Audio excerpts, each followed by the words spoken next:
Assalamualaikum warahmatullahi wabarakatuh.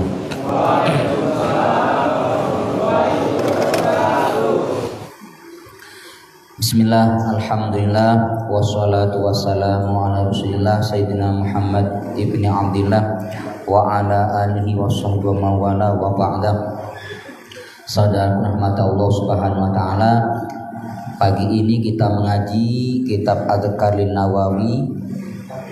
Mudah-mudahan apa yang kita kaji nanti menjadi ilmu yang barokah, manfaat, amin ya rabbal alamin. Bismillah.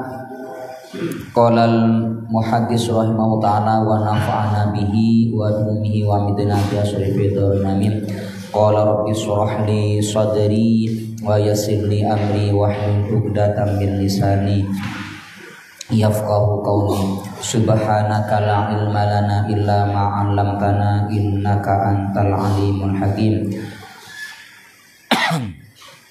Hari ini yang menjadi pokok bahasan kita adalah berkenaan dengan keutamaan adzan.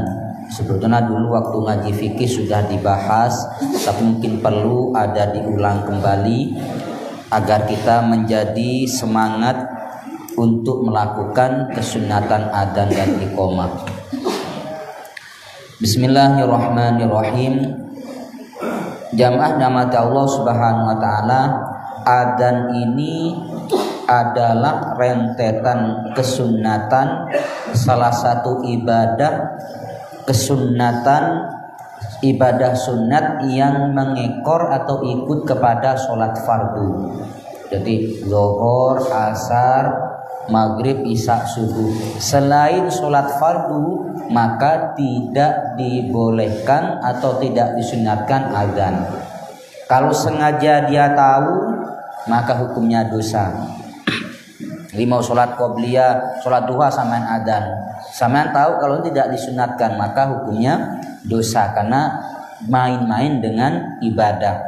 Karena adzan ini merupakan rentetan ibadah, maka harus sesuai dengan anjuran Rasulullah SAW, termasuk juga iqamah.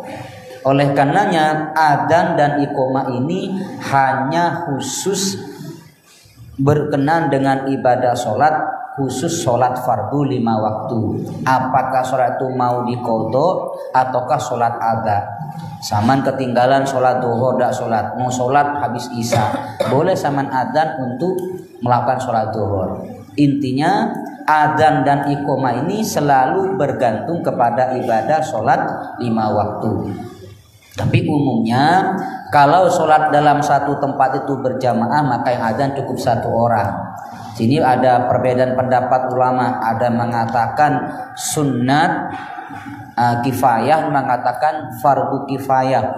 Kalau fardu kifayah berarti kalau satu desa tidak ada yang adzan sama sekali pas masuk waktu, maka semua satu kampung atau satu desa itu terkena hukum dosa.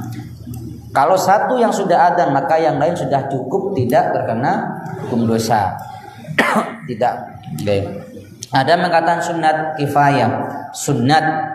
Jadi setiap orang boleh melakukan adzan. Tetapi kalau dalam lingkup berjamaah tidak perlu adzan semua, cukup 1 orang aja, yang lain cukup menjawab. Teman bayangin kalau sini adzan semua. Maka kalau dalam dilaksanakan berjamaah baik di masjid atau di mushola tempat yang lain, yang adzan cukup 1 orang. Tetapi kalau sama sholat sendiri kapanpun waktunya, apakah sholat ada, sholat yang pas pada waktunya atau sholat qadha, tetap disunatkan adzan dan iqamah.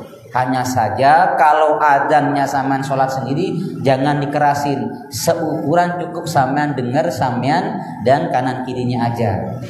Allahu Akbar, Allahu Akbar. Jangan apa pakai suara tinggi. Wow, sendiri sama anda ada orang. Tapi kalau untuk jamaah, sholat berjamaah di masjid, di mushola, sunat untuk dikeraskan suaranya. Apa alasannya? Karena adzan itu di samping menunjukkan masuknya waktu, juga mengundang orang agar mereka datang untuk berjamaah. Maka kalau di masjid dikerasin, dikerasin harus lantang. Makanya nanti sunat yang adzan itu suara yang keras, yang tegas. Nadanya harus pakai nada yang bagus. Allahu Akbar Allah, seperti yang kita dengar, yang kita tiru sekarang ini. Nih.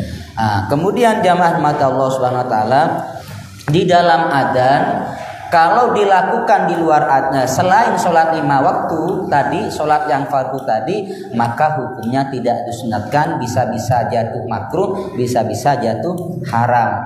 Ada orang mau sholat jamak jenazah, maka adzan dulu, mayitnya sudah depan, Allahu Akbar, Allahu Akbar, tidak sunat. Kalau sampean sengaja main-main maka hukumnya dosa. Termasuk juga iqomah, karena iqomah dan adzan khusus untuk sholat 5 waktu, sholat fardu. Nah, ini saya ulang-ulang ya.